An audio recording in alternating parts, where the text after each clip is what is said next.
Five Sunderland men on the far side. You can see them all in shot there. And it's a curler tipped over by Pearce.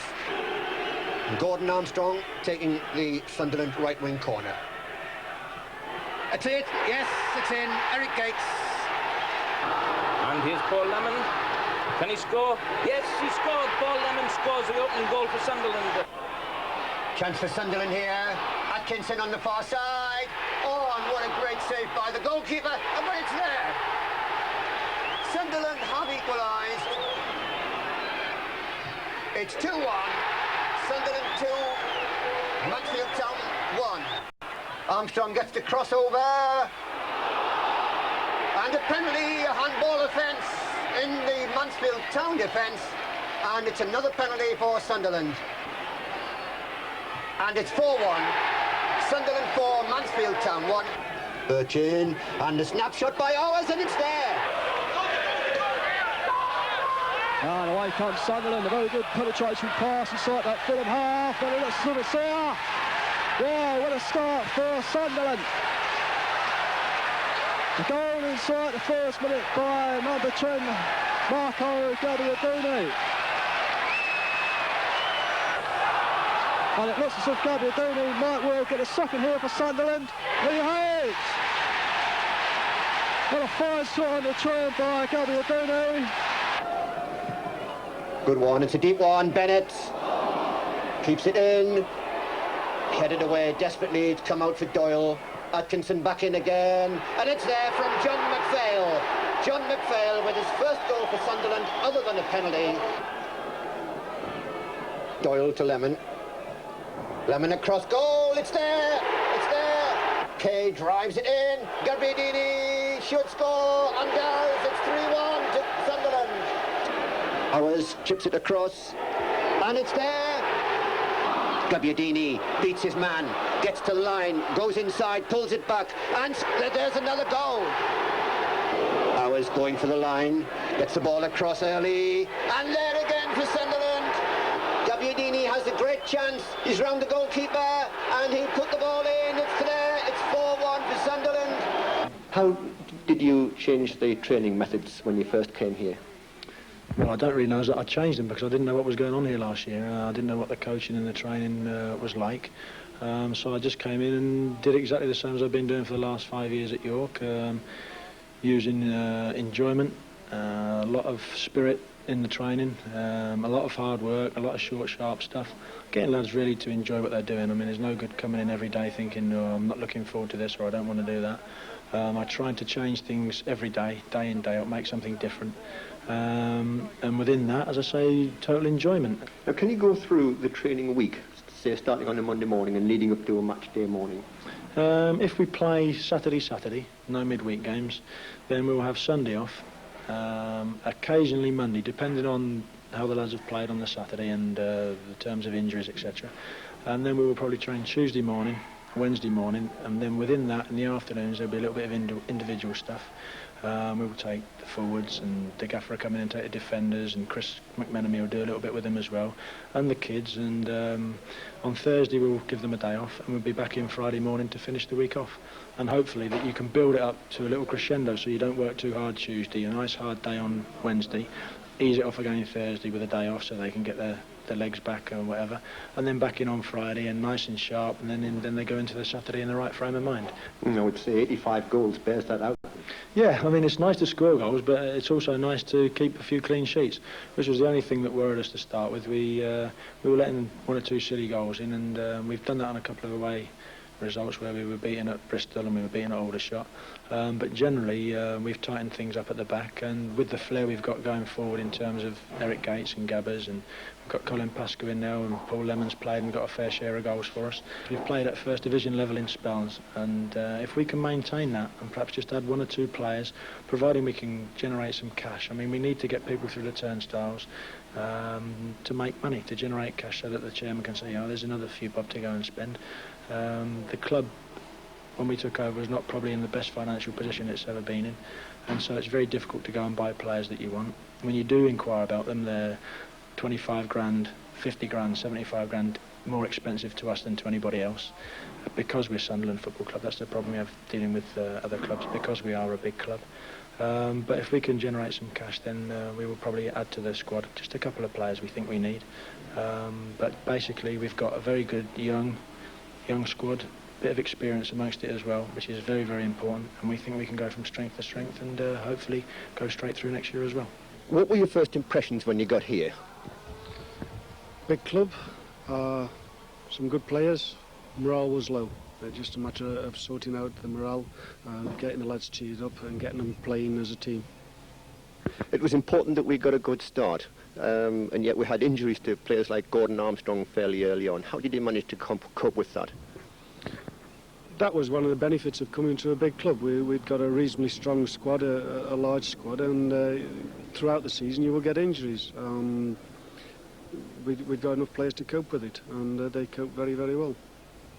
Now, fairly early on in the season, you managed to get Marco Gabbiadini from York, and later on in the season, Colin Pascoe from Swansea. As far as Marco's concerned, obviously they didn't rate him as highly at York as I did. I knew he was exactly what we needed. It was a slight gamble because he is unpredictable at times, but possibly that was what was needed at the time. We needed somebody who was unpredictable, and because we could play football, but it was all slightly predictable. So they didn't think he was worth as much as I did, and I'm delighted we got him. As far as Colin was concerned, he's been a good player for a lot of years, and people have been quoted a lot higher fees than I was quoted, but I think that Swansea needed the money just at that time. So when I went, the timing was right. I think it's as simple as that. And certainly I think the fans must have played a very important part.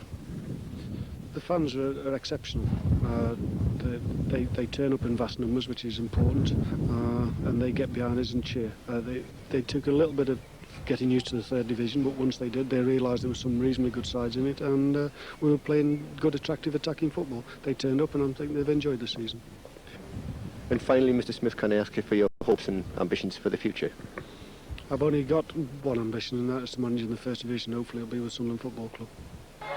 Cornfall gets his crossover. This time it is a goal.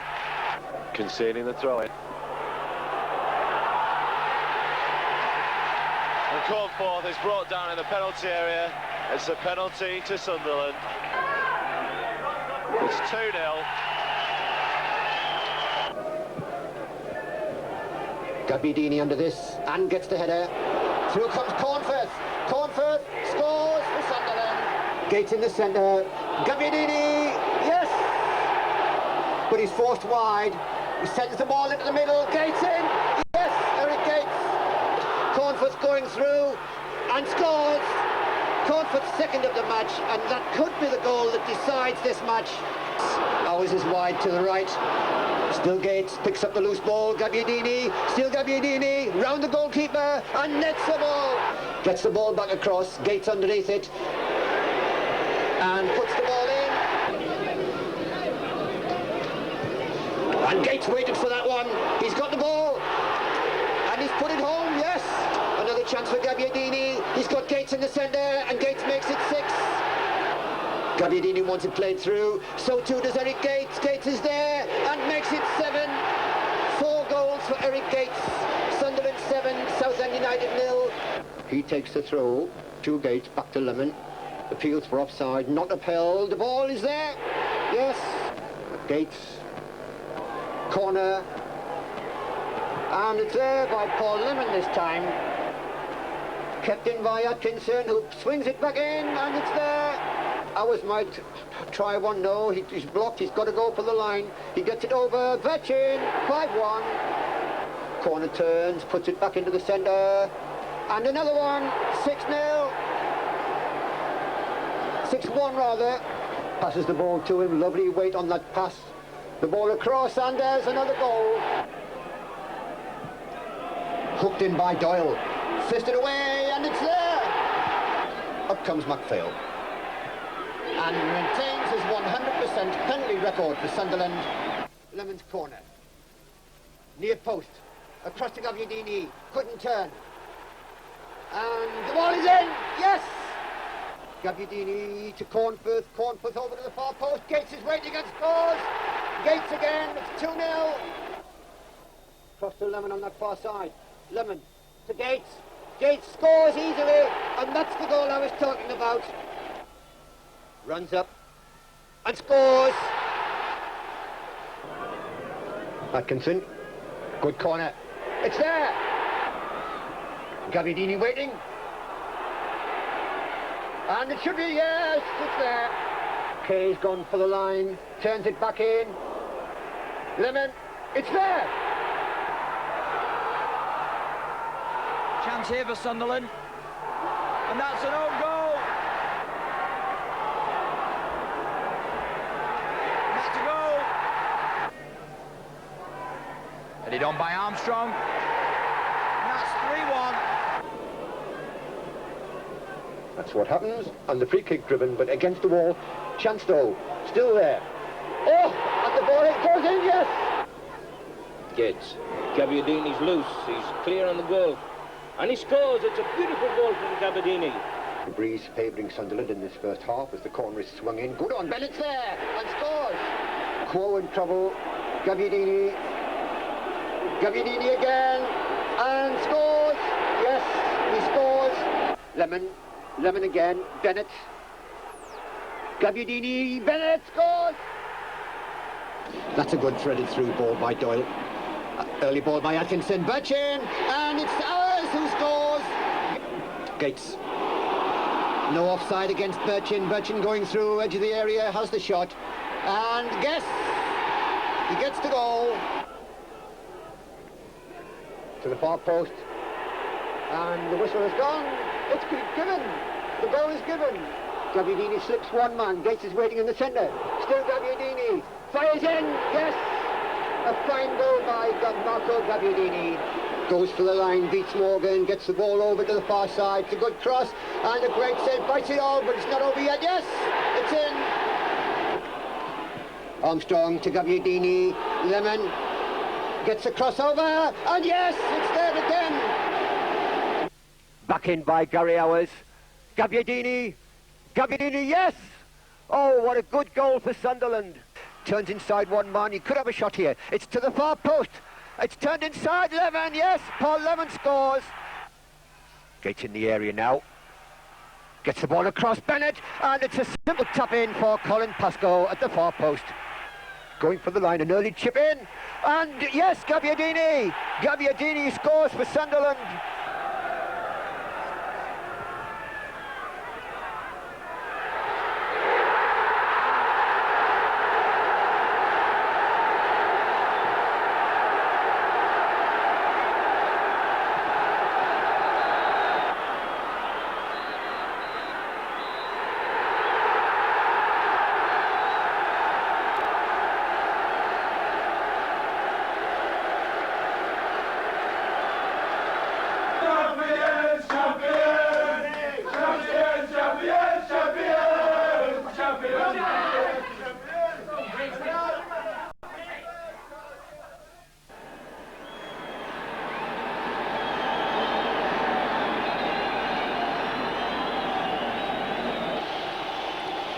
And the terrific roar you can hear is to greet the champions of the Barclays League Division 3, Sunderland. They had a traumatic time at the end of last year, but they've responded magnificently this season. They've scored 85 goals, 48 of those at Roker Park. They've won 25 of their 44 league games so far. and lost only 7. It was vital that they got out of Division 3 at the first attempt, and that they most certainly have done. And so the ball at the feet of Marco Gabbiadini, who kicks off. The ball swung downfield, played forward by John Kay, but Northampton Town trying to get the ball clear, headed forward by Armstrong to catch Paul Lemon offside.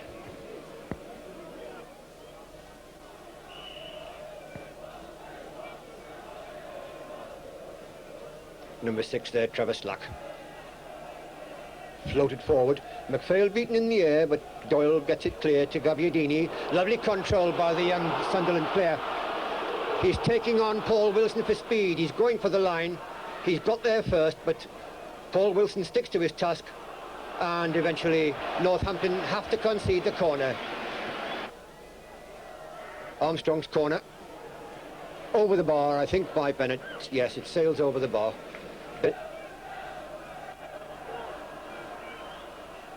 Gets the return ball. Ball over. Armstrong. Nicely off by Gates.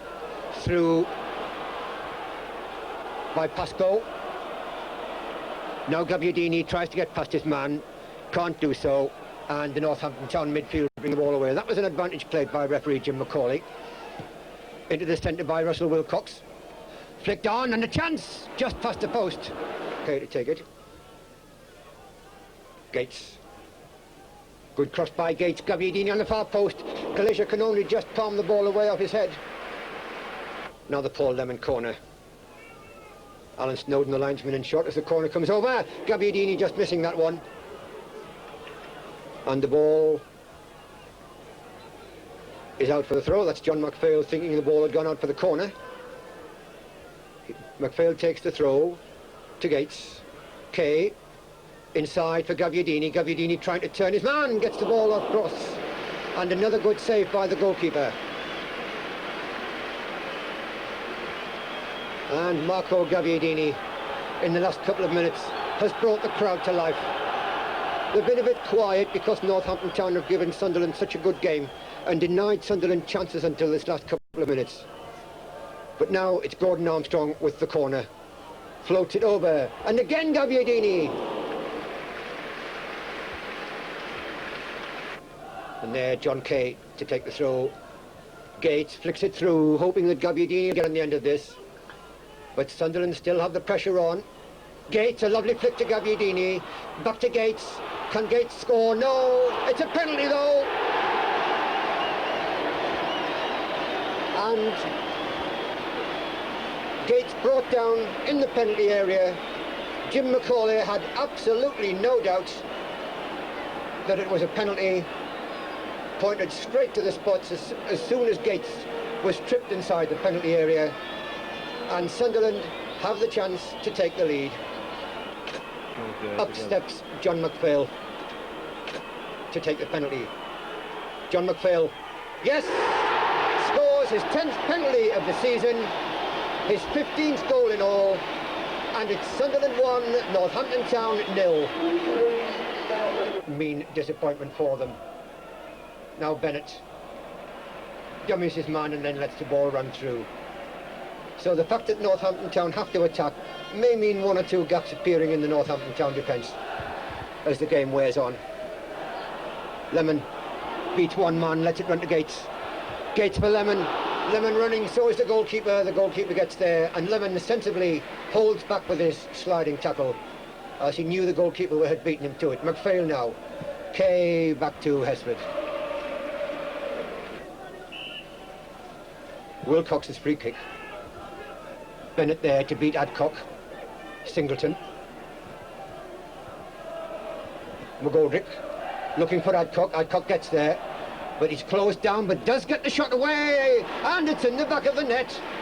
Tony Adcock equalises after 37 minutes for Northampton Town. John McPhail shouting a few instructions before he takes the free kick.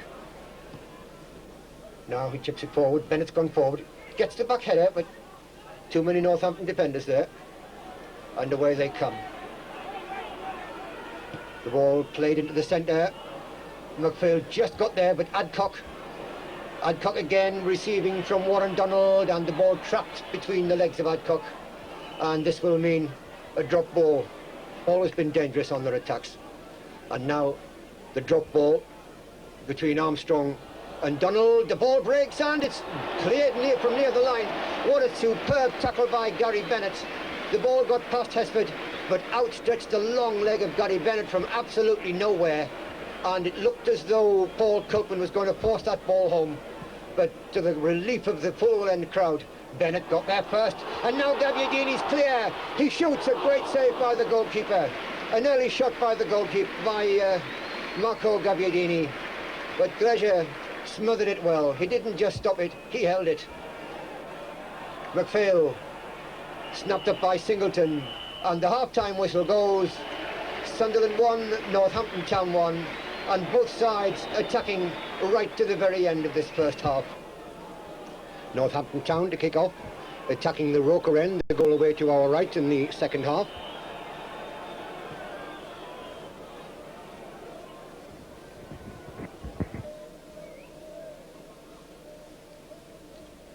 Peter Glesher.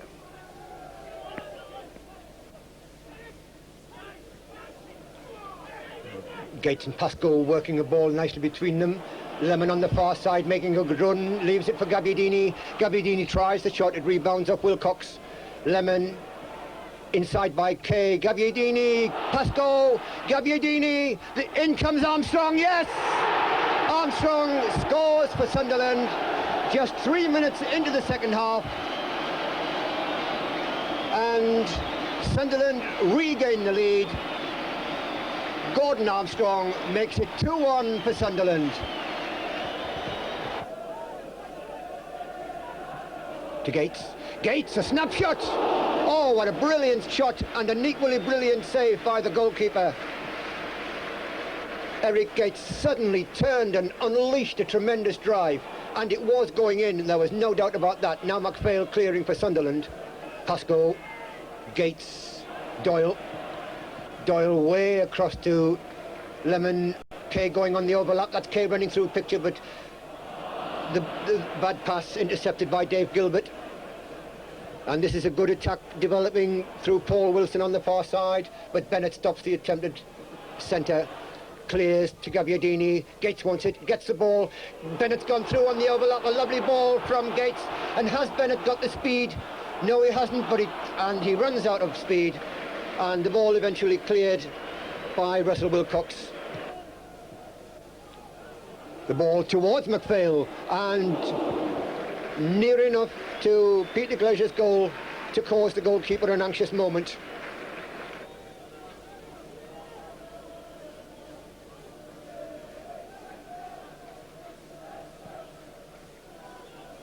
Gabbiadini gets the header on, and will Paul Lemon get in first? He does! Hits the post! So unlucky was Paul Lemon. A lovely flick on by Gabbiadini, and Paul Lemon beat the goalkeeper, but he hit the post. Sunderland so close from making it 3-1.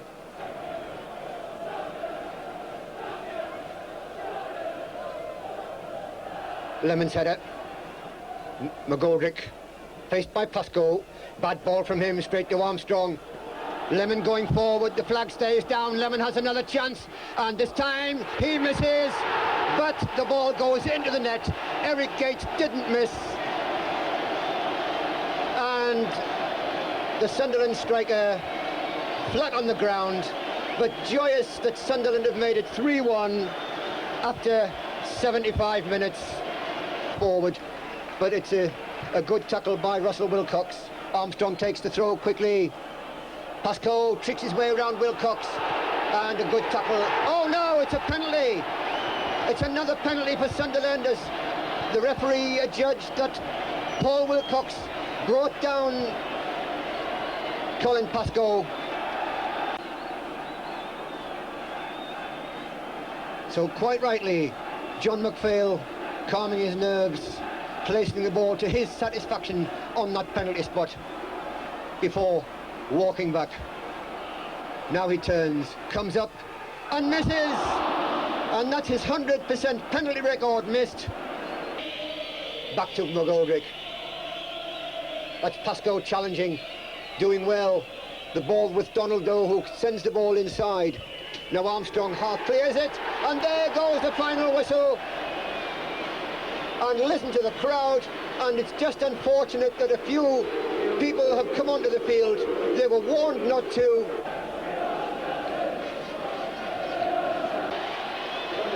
And so we have now the presentation of the 3rd Division Barclays Championship Trophy.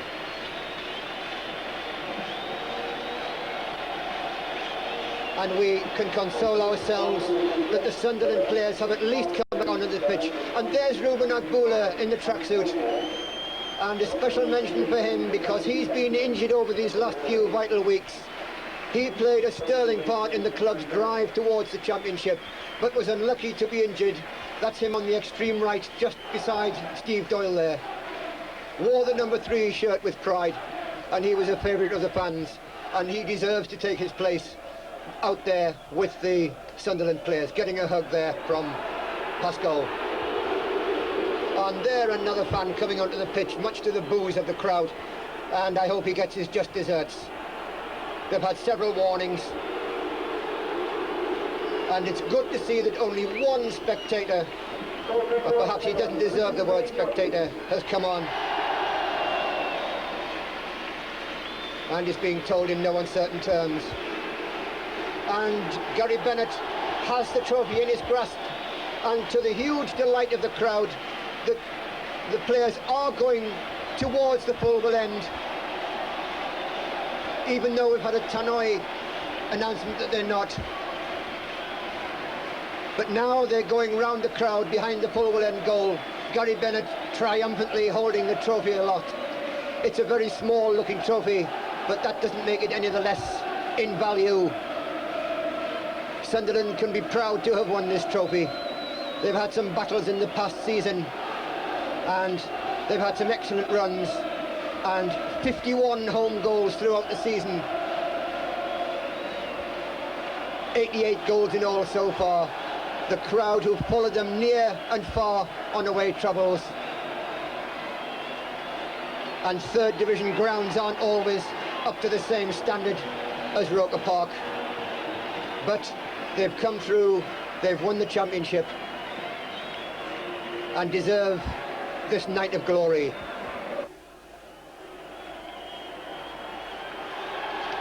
What a wonderful sight as Dennis Smith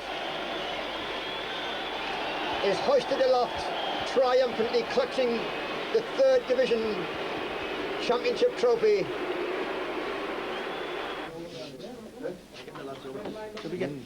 Yeah, Gordon? Paul, you've had a great impact on the team this year. You've scored quite a few goals. Has it been a good season for you? Enjoyed it, yeah. We got 12 goals this season, and the way we've been playing has been totally different last season. Everybody's confident. The lads are just buzzing. And we were always waiting for the next game coming on, whereas last season we were struggling. We didn't want the games to come along, and we just weren't going to get results last season. But this season's just been totally different. Very pleased indeed. We've just got to go on. That's our first game. We've got the 2nd Division now. Well, who knows? Look what Middlesbrough doing, isn't it? Exactly. That's it. 1st Division next season. Who knows? Eric, tremendous season this season, goal-wise. Yeah, brilliant. I mean, about I think 2 months ago I said to Marco, wouldn't it be brilliant if we both got 20 apiece? And we've both gone and done it. You know, you set yourself a little target. I mean, it makes no difference to me now how many we score, but you know, to go and do it.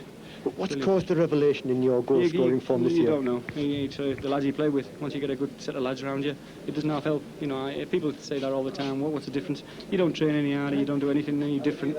It just you need a bit of luck. And I say good lads around you. And Marco, how have you enjoyed playing with Eric this year? Oh, it's been great for me. I mean, when I first came, it was a hard time for me settling in, new set of players, but I was playing with Eric after the first 2 or 3 games. We seem to hit it off. You know, sometimes you play with a player and you just hit it off. We seem to know what each other's doing all the time, and it's great. You know, I don't think defenders know how to defend against us at times. You got one tonight, Eric, and almost got a second with a lovely shot. Yeah. You know, you win some, you lose some. You score some and you don't score some. You know, it's just nice for the team to do well. You know, I don't go around thinking I scored a goal. Now it's all about team performances, and I think it's nice to finish at home on a win. What were what things that led up to you leaving York and coming here, Marco?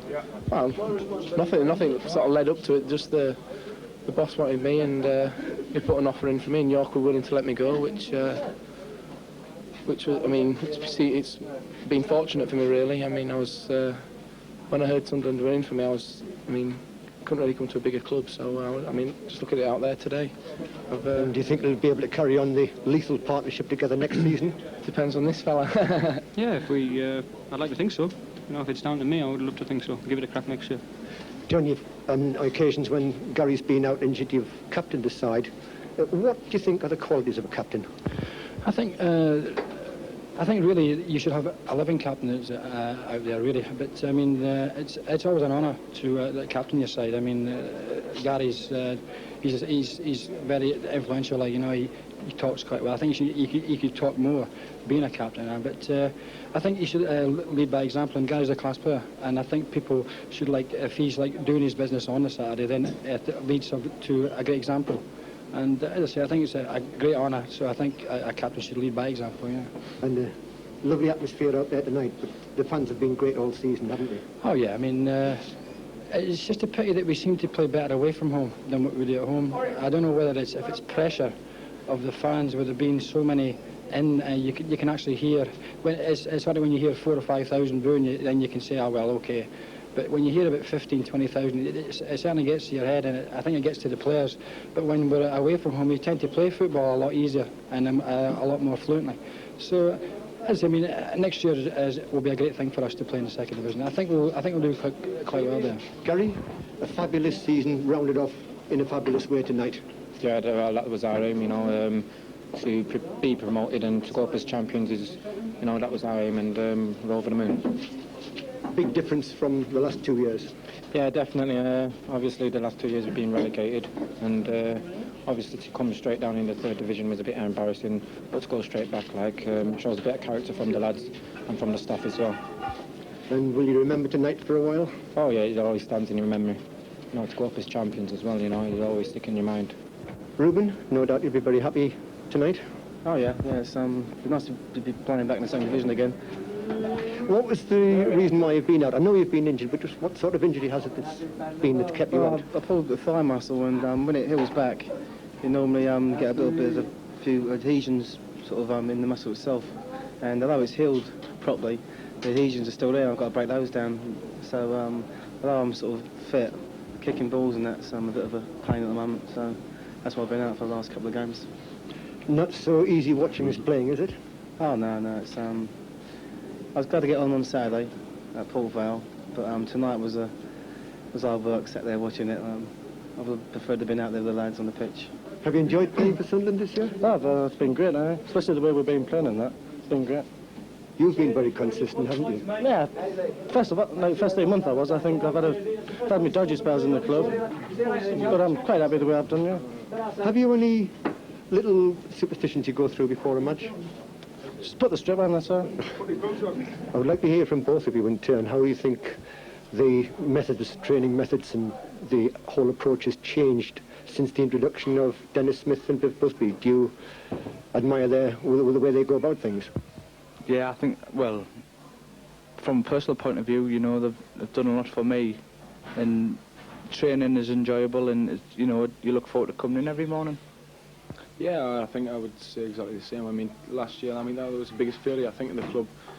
We used to come in, we didn't really used to enjoy things, and I think especially Viv, he's changed it all around training, and that's the biggest part of your club. If you've got that right and you've got a good spirit in the club, then you've got a great chance, and he's succeeding in doing that. And happy enough to going back into Division 2, of course. Have you ever played Division 2 football, Gary?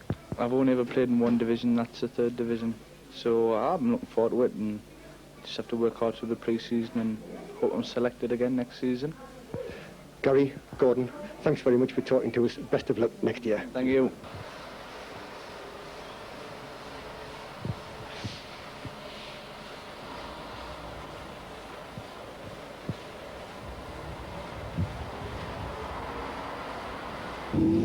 John, you've managed 15 goals this season, and not all from penalties. Are you used to scoring from sort of outfield play? Well, I'm involved in like set plays and things like that, so I think that's where I've got the other 5 goals besides the 10 penalty kicks. Yeah, I mean, I like to be involved in things like that. I like to come up for corners and free kicks and get on the end of things like that. Yeah. Is it a set ploy? Do you do this sort of thing in training? Yeah, I think we work, we don't often work too often on it, but we have about maybe 10-15 minutes of doing set things, of corner kicks and free kicks and things from the halfway line, flick-ons, and yeah, it's a thing that we don't emphasise ourselves on. Yes, we do it for about 10 minutes. Gary, how do you prevent yourself from being bored during long journeys like this? I think you get used to it after a while. You know, usually we have a few videos on the coach, a few music tapes, and sometimes a few of us play cards. Do you have any sort of pre-match superstitions, like putting the left boot on before the right, or something like that? Do you have any sort of things like that? I think the only superstition I've got, I usually just touch my toes 3 times, you know, before the kick-off. I think putting on my kit, I think that's just a routine. The way I do it, I don't really take much notice of it, really. But I think just touching my toes 3 times is my only superstition I've got, really.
Campbell turning on the ball, but no free kick. Kay. That's Gates. Return to Gates. Oh, lovely ball. He's in. It's 1-0. Well,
now Kay.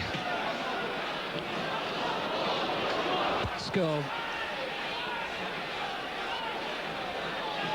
Doyle. Return to Doyle. Penalty.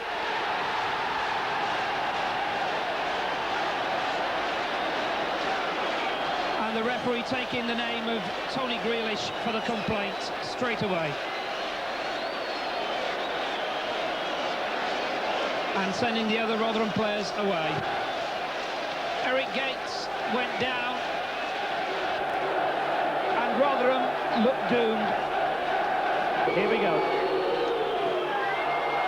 And now words with Eric Gates. And the Rotherham keeper, no doubt, very disappointed. Well, McPhail stopped in full flight. I've never seen that happen before in my life. And another go.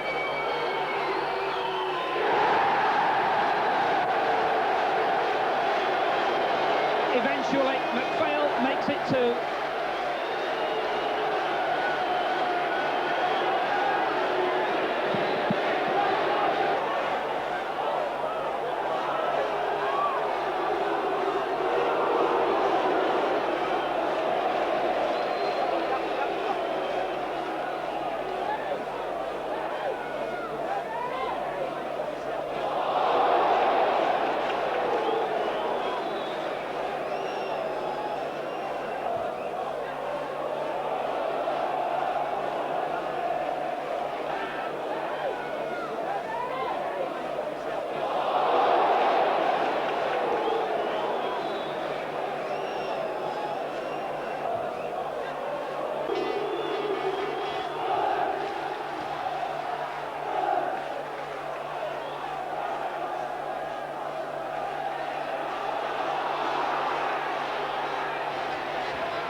Well, fortunate for Buckley. Chipped into the box towards Pugh. Buckley's head, Kay. Pascal beaten by Douglas. More determination from Rotherham in the second half. Pugh goes up. It's an own goal! It is an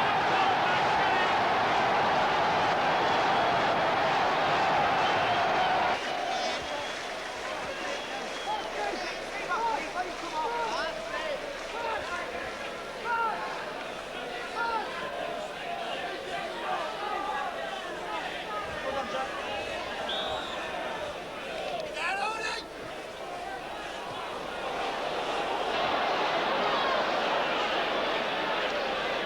Armstrong for Sunderland as they break. Gates on the right. Gabbiadini. Oh, he's inside. It should be 3.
Pascal for Gabbiadini, look at that. Lovely turn. This could be for Birchin.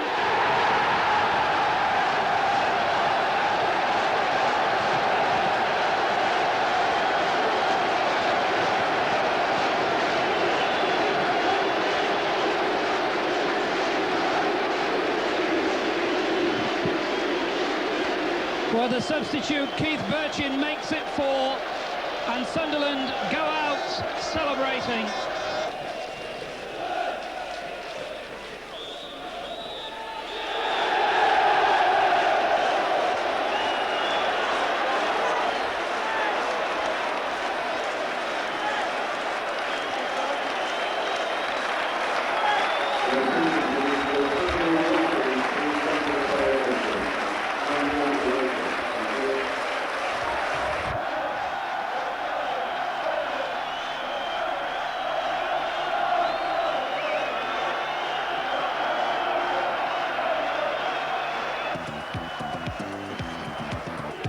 Armstrong taking the Sunderland right wing corner.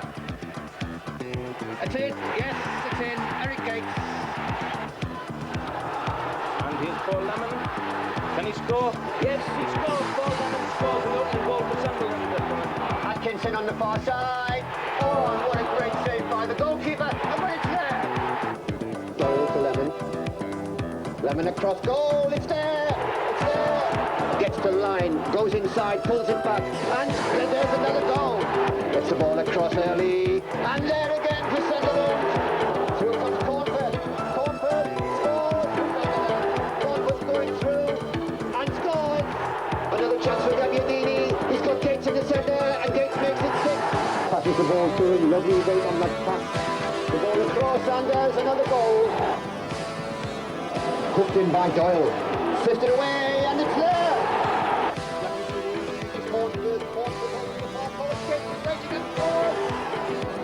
Early ball by Atkinson, Birchin, and it's ours who scores.